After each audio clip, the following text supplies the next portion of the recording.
I'm by the poolside now. This is what they call holiday. Ain't Jagaban. Yeah, life in Las Gidi. Fun continua. You know what I mean? Fiesta. Yeah, so I've missed you all. Yeah, I'm just taking the video as it's coming.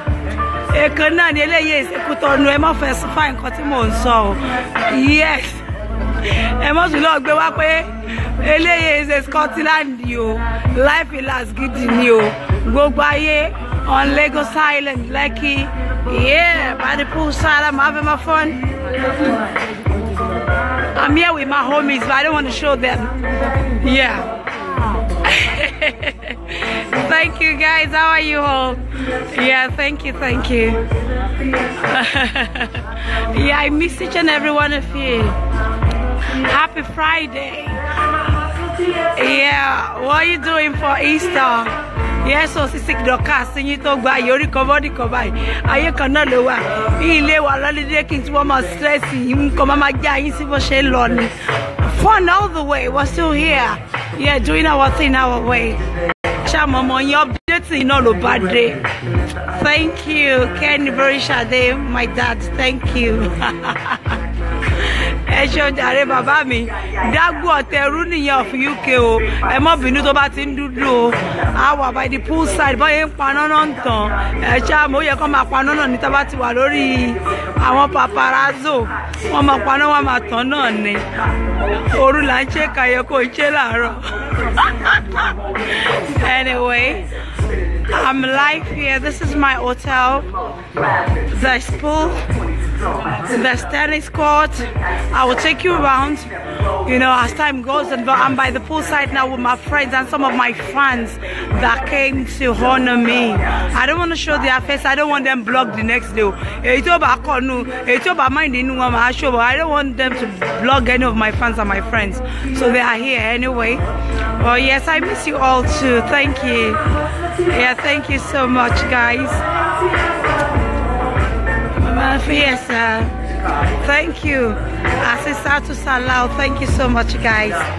Yes, I'm still here, knackered, doing my thing. Asimu wine. You know what I mean?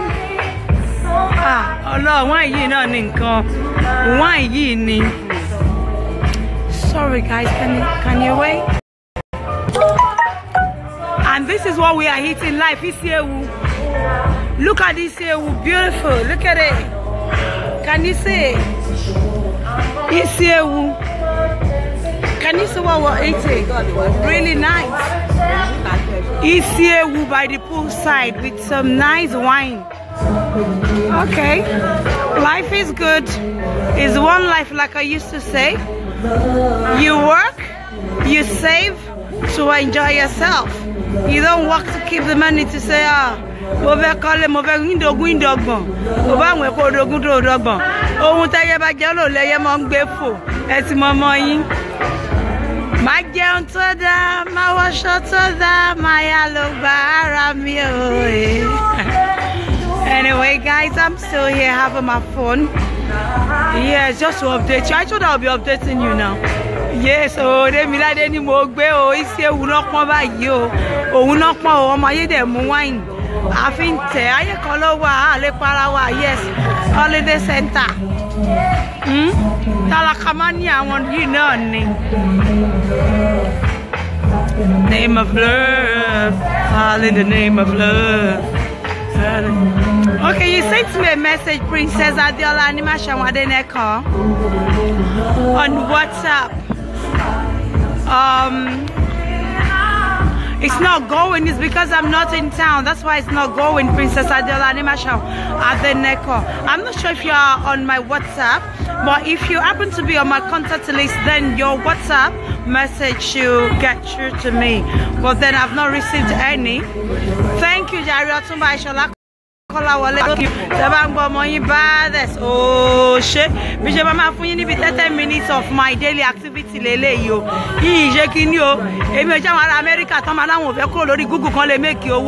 I'm just updating you guys, you know. I'm live here. I've having my fun. It's so hot in Lagos. Very hot in Niger. Oh, thank you for Milala Father. Jagaban I miss you all. We're gonna continue the show as soon as I'm back in town. But you know, like I told you all, that I'm still on holiday. Allow me to enjoy myself. I need to, you know, to go on holiday. I really need to be a little bit relaxed after all this wahala, demo and attack. I'm holiday me to say to you, only my sneakers that I go with. I go faking what I'm on America. I will go back as soon as you shit. You can manage a river test me, $100 more. I could show my job everything that quiet. My young Badul, Neshama, Zimbere, Eco, Life, Lagos Island, Lucky, Lomayewa, in Leja, in Sibe Gongo, Bookie Jesse, one on Beleko. Oh, say what cross me, go say what Shuara, anymore. Call the shots. I'm here. Anyway, thank you, Yeti Cranberry, Akishola. Also by Shola Kalawale. You want to know how long I'm going to be here? Okay, I'm going to be back soon. He's in detention camp. What is that going? And you let us in detention camp. Possible, my year. Okay, the light is back on now. Yeah, chopping the life of my head. Thank you guys. I have to, I need it. Talk a lot that J. I need it, Nika Terrible. Thank you, girlfriend. I love you and I miss you so bad. Yes, so Remy Eloquenza, thank you. Abiodo Adieko. Jagaban yo loga lẹ́yìn Ọlọ́run. Ọlọ́run loga wa certainly. Àwọn mi ko wọ́n rí mi báyìí, wọ́n ní mo jọ bọ̀tá o. Wọ́n mọ̀ pé àwọn ẹlòmí rí mi o tètè mo go Jagaban ni o. Mo bínú wọlé tán ni ẹ ṣá mọ̀. Àwọn ògo tí mo máa ń lò lẹ́nu jọ́ mẹ́ta yìí gan. Ó wà deceptive. Bí n bá ti gbégo yẹn sí, wọ́n máa ń rò pé bóyá àwọn ará Aláùsá kan nǹkan gbégo yẹn sí tí màá ti fẹ́ kàn mọ̀ pé Jagaban ẹ jẹ́ ń já yín sí bó ṣe máa ń ṣẹlẹ̀.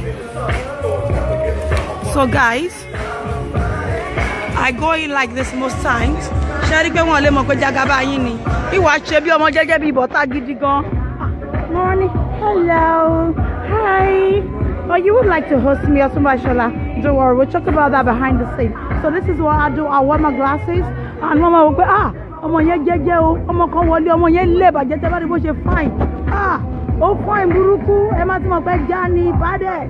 Ìwọ wọlé bí angel ṣe bẹ́ẹ̀ bí mo ṣe dákẹ́. Kó tó jì kó dùn mí pé àwọn ẹlòmí àkọ́bójú ẹ̀yìn pé rọra pọ́sì ń bẹ̀yẹn Jagaban, that is you, we know you. You know what I mean? So, ọgbẹ́ yìí ṣe Jagaban o. Wọ́n máa ń dì kó dùn mí pé we know that place. Kẹ́ máa major glasses lójú Jagaban tí a rè é. Màá ti lọ́kọ́ mẹ́lòmí tó sọ. Anyway, we're still here doing our thing. I can't afford to keep you guys in suspense for too long, so I'm still doing my thing. I miss you all. You would like to host me Osumba Shola Kolawole? Mo bẹ̀rù káwọn èèyàn máa host me o tó bá ti ṣe public place báyìí. But I'm not worried, don't worry. I'm gonna call you and we'll talk about it. Thank you so much, guys, for coming online with me. I know you have all missed me, and I've missed you all so bad. That's why I did that 10-minute video this afternoon. So I'm still gonna be doing my video. I'll start going la mama. Àwọn bá mi jẹ́ ó yẹ kí mo jó fún yín ni o. Mo ń jó gidi gan kí n tó wá bí ni o. Àwọn tẹ́tí omi bí báyìí wọ́n tó pa ọmọ jẹ́jẹ́ kan lélẹ́yìí. I am a river. I am a river. Yeah, ẹ jẹ́ àmọ́ gbárùkẹ́lì káwa mọ̀ ọjà yí ara wa. Mọ̀ káwọn tó bá máa ń ṣe kà tán bá lọ fọ́lùdé l'Amẹ́ríkà wọ́n máa ń tira wọn mọ́lé ni. Ẹ máa gbọ́ ibi tí mo dé sí yìí hòtẹ́ẹ̀ yìí guest house yìí 1,500 ní èdè.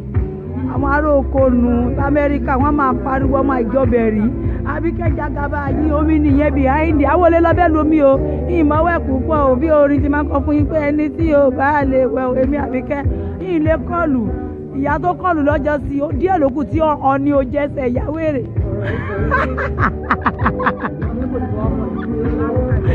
Okay, Osumba Kolawole, I have heard you. You want to host me?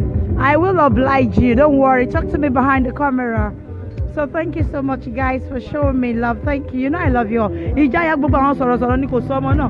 Bí ṣe máa ń wọ ìgò yẹn, má ti wọ ìgò yẹn báyìí, wọ́n ní àbọ̀tá lọ́mọ yìí. Wọ́n ń wọ gbogbo bíbáyìí pé ẹja wo ló wọlé ìbọ̀tá. Wọ́n mọ̀ pé ibú ohun, ibú voice ọkọ̀ Àṣàbí Ẹ̀sàbọ̀dù lélẹ̀ kò sóní tọ̀hún. Ó máa sáré ní kàbàkàbà. Mo tún ti pipe lò fún ẹ o Àṣàbí. Ìbẹ̀rù ẹ o. Nǹkan pipe lò fún ọ ní wàhálà yìí. Bó ṣe wà yọ́ fẹ́ kún. Yes. I'm on a live video with my fans. So guys, I love you all and I miss you all so much. Yeah, I'm telling my people I'm on a live video in case they don't want to show that I'm with my fans. We have so many people here, I'm telling you. So yeah, so thank you so much guys. I miss you all and I will be updating you as my holiday goes. So don't worry, I gotta go now. So you all should keep the flag flying. What's to the No Cyberbully team. Till I come your way again, I gotta go. My people are here. I'm not expected to be on the camera now. Well, you know you all mean a lot to me and I cannot afford to shut down on you for a long time. So again, you read me. Life in Las Gidi. Mama biere Ashabi wo wa se ko mo dia e bo ba biere wo wa si Èkó. Mo ba e wa se ko wọ́n mọ̀ pé mi ò ṣe but ai wo wa si Ìbàdàn yín bẹ̀rẹ̀ yẹn gan. Tí ẹ wá síbẹ̀ Ashabi okuro fi roba ye je. Ìfẹ́ mọ bu okuko se mi fẹ́ ka wa la Nigeria mo ke ma nki pon ri e fún ẹni. But síbẹ̀síbẹ̀ náà irọ́ tó tún pa lánàá wọ́n tún ti dárò yẹn lu. Wọ́n lè je wọ́n lè deport ẹ o le baba mo nbo mo lẹ́rù. Wọ́n lè deport mi ìlú bàbá mi ìlú ìyá mi ni. Ṣé ń gbọ́ mi? Yes, so cyber updating ló ń bá dé àti cyber daring of Ashabi. Gbogbo èpè tó ń jẹ́ yẹn wọ́n fi bá yé ọjọ́ iwájú àwọn ọmọ ẹ̀ jẹ́ ni gbogbo àwọn tó ń pè wọlé báyé Anna Tina àti Tadéwálé Samuel ṣe máa ní òun ló ń bọ̀ yẹn life and direct èmi ò ń parọ́ fún ẹ.